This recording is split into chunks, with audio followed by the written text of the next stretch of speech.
Olá pessoal, sou Josiel, professor de História. Hoje nós iremos estudar sobre o nascimento do mundo islâmico. Iremos falar sobre uma das maiores religiões de todo o mundo, sendo a segunda maior religião abaixo aí do cristianismo. Então, sobre a religião islâmica. Vamos começar a nossa aula sobre a compreensão da relevância então do Islã, onde 18% da população islâmica vivem no mundo árabe e no restante também da Ásia. O islamismo é uma religião presente em todos os continentes, tá? Lembrando mais uma vez, se tornou a segunda maior religião do mundo. E vamos ver como deu origem esta religião.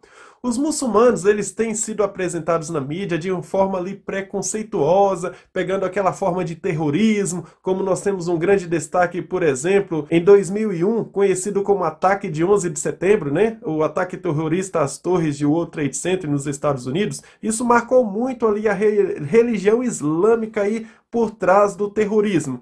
Só que o islamismo não é visto dessa forma, apenas foi aí categorizado pelo lado extremista da parte religião. Mas assim, por exemplo, como o cristianismo também. Na Idade Média, o cristianismo também perseguiu e derramou muito sangue aí na Idade Média, mas isso não quer dizer que a religião cristã é dessa forma. Mas nós estamos falando de um lado extremo dessa parte, tá beleza? E é o que nós iremos compreender também na aula de hoje. A cultura islâmica, ela é rica e vai deixar uma grande herança artística, filosófica, científica, matemática e até mesmo na arquitetura para os nossos dias, principalmente ali na Península Ibérica, onde foi dominado também pelo islamismo, tá? A região ali da Espanha deixou ali uma rica cultura islâmica para os nossos dias. O islamismo vai surgir na Península Arábica, que é essa península verde aqui que você consegue ver.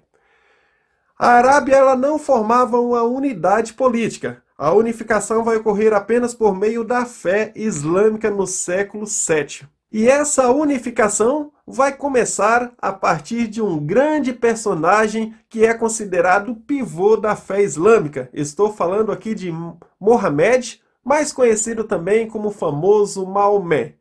Vamos estudar então sobre Maomé e o islamismo. Começando então bem lá atrás, nos antigos tempos, dentre os povos tínhamos ali os beduínos, nos espaços urbanos que habitavam populações dedicadas ao comércio. Se você for ali no século VII, onde vai prevalecer a sua forma religiosa, conhecido como politeísmo, ou seja, nós não tínhamos uma religião unificada no monoteísmo, mas uma adoração a vários deuses. Meca era um dos principais centros urbanos e ali vinham pessoas de todos os lugares do mundo para cultuar também aos seus deuses, tá? É isso mesmo, nós tínhamos uma variedade de deuses aí. O islamismo, o monoteísmo vai nascer a partir de Maomé.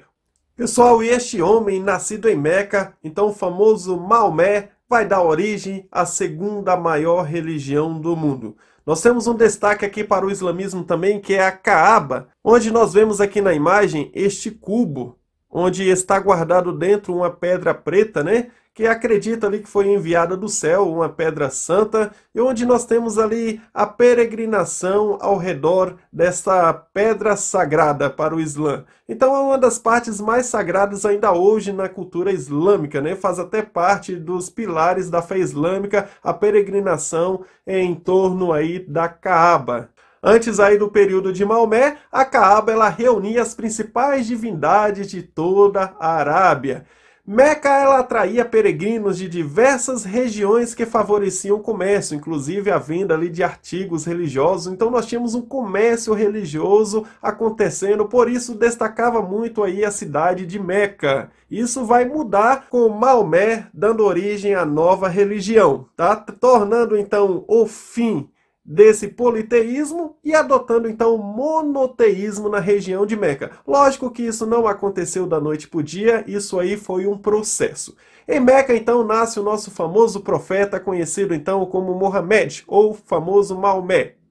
Nós tínhamos ali grandes tribos que viviam neste período. Acontecia ali disputas por território, a água nessas regiões também valia mais do que ouro, né? Nós tínhamos ali o comércio sendo bem disputado também, e Maomé, ele vem ali de herança da tribo conhecida ali como os Coraixitas. Então ele é descendente dos Coraixitas, vindo da linhagem também de Ismael, filho de Abraão com a sua serva. Isso facilita até mesmo você a entender as questões existentes hoje, nos conflitos ali da Palestina, a briga entre os judeus e a religião islâmica, porque ambos querem o direito de Jerusalém, porque ambos são descendentes ali do patriarca Abraão. Tanto os judeus são descendentes de Abraão por Isaac, tanto também os islâmicos são descendentes de Abraão pelo outro filho seu, Ismael.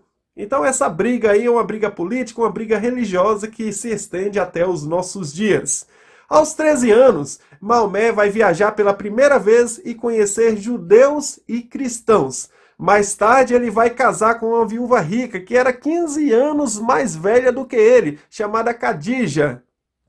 Maomé, aos 40 anos, teve uma crise espiritual e vai passar um período no deserto, onde ele teria ali recebido uma revelação divina por meio do anjo Gabriel, que vai o instruir a adorar apenas a um Deus conhecido como Alá. Daí começa a surgir o termo que conhecemos hoje, que é o termo muçulmanos. A religião islâmica, né, é o termo aí muçulmanos, que muçulmanos quer dizer aqueles que se submetem à vontade de Alá. E dentro da crença muçulmana, dentro do que foi apresentado pelo anjo Gabriel a Maomé na cultura islâmica, não existe outra divindade além de Alá. Alá é o único Deus e Maomé é o último mensageiro de Deus. Ah, professor, mas em Jesus Cristo, eles acreditavam em Jesus Cristo? Sim, eles acreditavam em Jesus Cristo. Inclusive, Jesus, na cultura islâmica, era quem profetizou a vinda de Maomé. Olha para vocês verem. Eles não têm uma crença em Jesus assim como nós temos, né? Como Salvador, o Messias, mas como um grande profeta que também profetizou ali a vinda de um outro profeta, Maomé, na realidade, o último profeta, né? Logicamente, naquela cultura politeísta, Maomé ele não será bem recebido, então a pregação dele foi mal recebida principalmente pelos comerciantes de Meca, que o comércio jurava em torno dessas vendas de ícones religiosos, dessa cultura politeísta, e ele acabou sendo ali ameaçado e precisou sair de Meca no ano de 622. Esse evento vai ficar conhecido como a Hégira, ou seja, em árabe quer dizer o êxodo, a fuga de Maomé. Maomé então vai se refugiar numa cidade conhecida como Yatrib, que logo depois será chamada aí como Medina, ou seja, a cidade do profeta. O islamismo mesmo ele vai começar a ganhar espaço justamente nessa cidade de Yatrib, na cidade de Medina, onde vai organizar-se um grande exército de seguidores da ideologia de Maomé, e em 630 ele volta e consegue conquistar a cidade de Meca, e com isso o Templo de Meca vai se tornar o centro de orações. Formava-se então um tipo de estado muçulmano. A Pedra Negra na Caaba é um local ainda hoje considerado o mais sagrado para os muçulmanos e ela deve ser tocada e beijada durante a peregrinação. Isso nós vemos aí até mesmo sendo transmitidos aí nos noticiários. É algo na cultura islâmica que ficou conhecida no mundo inteiro. Inclusive, grande parte cultural do islamismo que é conhecido são os 5 pilares do Islã. Então nós temos aqui 5 grandes itens que dão origem e a base da fé islâmica. Então nós temos aqui o primeiro: não há outra divindade além de Alá e Maomé é o seu último mensageiro. A oração é um elo entre o adorador e Alá e deve ser praticada 5 vezes ao dia. Essas orações contêm trechos do livro sagrado do Alcorão recitados em árabe. O terceiro, praticar a caridade. A pessoa piedosa deve ajudar os pobres e ficar em segredo. Você não deve vangloriar pela sua caridade, tá? Alá, ele já vê isso aí e já te recompensará. Cumprir o jejum durante o mês Ramadã. Ir em peregrinação a Meca ao menos uma vez na vida. Logicamente, o Islã entende a dificuldade, nós temos o islamismo espalhado por todo o mundo, mas pelo menos uma vez na sua vida, antes de morrer, você precisa fazer uma peregrinação a Meca. Então nós temos aí os 5 pilares do Islã. E dentre os legados culturais, destaco para vocês um livro que é a base do islamismo, o Alcorão. O Corão, ou Alcorão, é o livro sagrado dos muçulmanos que acreditam ser ali a palavra revelada ao profeta Maomé pelo anjo Gabriel, num período ali de 23 anos. A palavra Alcorão, por exemplo, essa palavra aqui, ela quer dizer ler ou recitar. Uma curiosidade aqui, que sobre a carne de porco, alguns pensam que é só os judeus, os adventistas, mas o Alcorão também proíbe comer a carne de porco. Diz que o homem tem direito a ter mais de uma mulher, desde que ele seja justo com as 2 esposas, ele pode realmente ter então 2 mulheres. A doutrina islâmica vai ensinar que vai haver um juízo final e também uma ressurreição, um pouco parecido aí também com a doutrina do cristianismo, né? A doutrina apocalíptica do cristianismo. Após a morte de Maomé, irá surgir 2 grupos que irão praticamente criar uma divisão no islamismo. Estou falando dos sunitas e os xiitas. Os sunitas são os muçulmanos que seguem ali a Suna, os exemplos de vida de Maomé. Suna quer dizer caminho ou trajeto. Tudo que o Maomé disse, fez e aprovou é considerado, então, uma suna. A suna é a segunda fonte da doutrina islâmica. No mundo, 90% dos muçulmanos são sunitas.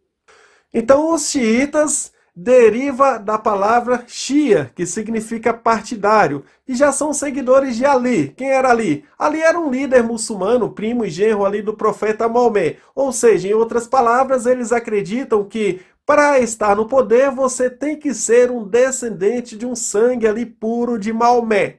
A chefia de um Estado muçulmano só podia ser, então, conduzida por esse descendente próximo do profeta Maomé. Então, nós vamos ter aí essa divisão de poder entre os sunitas e os xiitas, tá?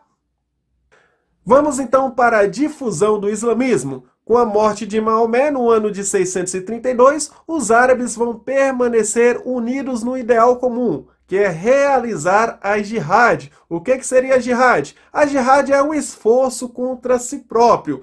Professor, mas tem alguns que chamam ali também as batalhas santas, as guerras em nome do Islã, como jihad. Bom, hoje chamam-se como as mini jihad, mas isso é uma parte extremista que foi ganhando espaço com o passar do tempo. Mas a jihad, em seu original, não queria dizer exatamente essas guerras, essas batalhas convertidas aí nessa parte extrema do Islã, tá beleza? Maomé, por exemplo, ele vai declarar que o verdadeiro combate é aquele dirigido contra si próprio. Essa é a grande jihad. Ocorreram desvios em relação a essa doutrina original do Islã que eu acabei de falar para vocês, que é esse processo aí de guerras, as famosas guerras santas, que são de grupos fundamentalistas. Um dos problemas ocorridos após a morte de Maomé vai ser a sucessão do poder entre os árabes. Irá decidir que o profeta seria sucedido por Abu Bakr, ou seja, o sogro dele, dando início então a um período de grandes disputas a ir pelo poder.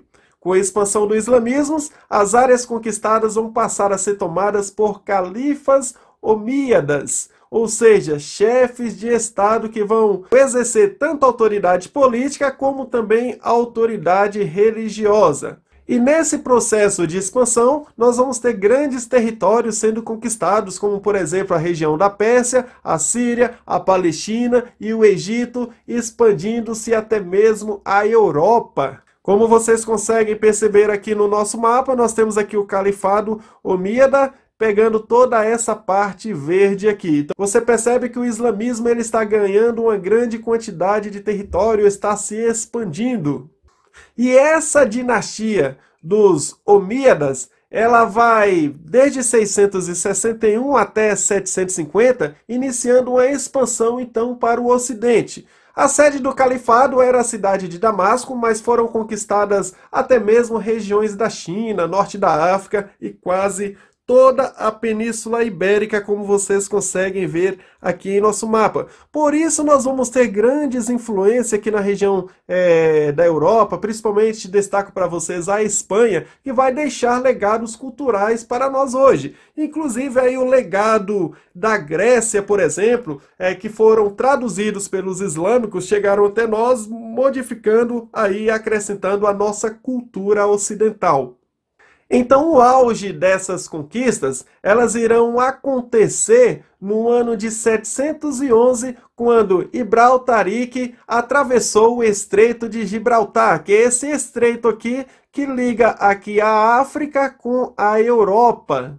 Esse período aqui é um período que nós estudamos aí na matéria passada como o Império Carolíngio, onde Carlos Martel, na Batalha de Poitiers, no ano de 732, consegue nessa região aqui barrar o avanço islâmico. Ou seja, se não fosse Carlos Martel, o islamismo tinha tomado conta de toda a Europa. Só para vocês terem ideia aí do poder e a influência do povo com a sua fé. Poucos anos depois aí da Batalha de Poitiers, no ano de 750, nós já temos a dinastia Omíada sendo derrubada. A sede do califado foi transferida para Bagdá. Conflitos políticos e religiosos levaram o reino à divisão em califados independentes. Aí nós vamos ter o califado de Bagdá, na Ásia, o califado de Córdoba, na Espanha. Inclusive, será um dos califados de maiores destaque esse califado de Córdoba, tá? O califado de Córdoba, por exemplo, ele vai atingir aí o seu apogeu no século XX, tornando-se a região mais rica de todo o mundo muçulmano. Em 1258, nós temos aí a conquista de Bagdá pelos mongóis, um outro império que está surgindo, o Império Mongol, surgindo aí também no mundo. E em uma ou duas gerações, os mongóis se converteram também ao islamismo e se estabeleceram em massa na Ásia Menor, organizados sob a liderança da Casa de Otman. Aqui você vai ver surgindo um termo conhecido como otomanos, onde nós teremos um grande fator na história, um grande império surgindo, conquistando até mesmo o Império Bizantino. Ficou conhecido também como Império Turco-Otomano, tá?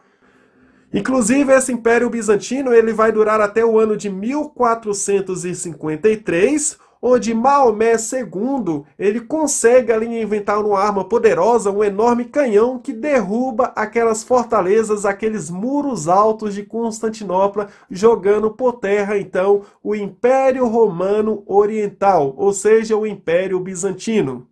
Na Península Ibérica, a Guerra de Reconquista, iniciada ali pelos cristãos em 718, vamos só deixar claro aqui, nós tínhamos praticamente do lado da Igreja Católica uma Guerra Santa conhecida também como as Cruzadas, tá? E nós tínhamos a Guerra Santa também islâmica, com o objetivo também de expandir a fé islâmica. Então, tanto o islamismo como o cristianismo, nós tínhamos essas guerras sangrentas também em defesa e em processo de expansão da sua fé e conquistas de territórios, onde vai levar aí no ano de 718 o cristianismo com as cruzadas, reconquistando essas áreas sobre a influência islâmica, a formação de novos reinos na Península Ibérica, que é o caso do Reino de Leão, o Reino de Castela, Navarra e o Reino de Aragão, onde dará futuramente o surgimento aos países modernos como Portugal, Espanha, assim por diante.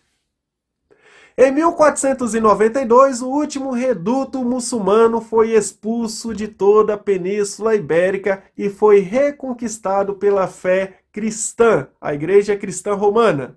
Finalizando a nossa matéria, não podemos deixar de destacar as contribuições culturais do islamismo para nós aqui no Ocidente. Temos, por exemplo, o comércio, médicos, escolas de filosofia, várias bibliotecas, a difusão do pensamento grego. Nós vamos ter aí aos muçulmanos que realizaram as traduções de muitos textos filosóficos da antiguidade grega, como por exemplo os de Aristóteles, o de Platão, que chegou até nós. Temos, por exemplo, uma grande obra dele, a República, E outros livros também. Um dos grandes pensadores muçulmanos nascido na Pérsia, nós temos aqui como destaque o Avicena, entre ali 980 e 1037.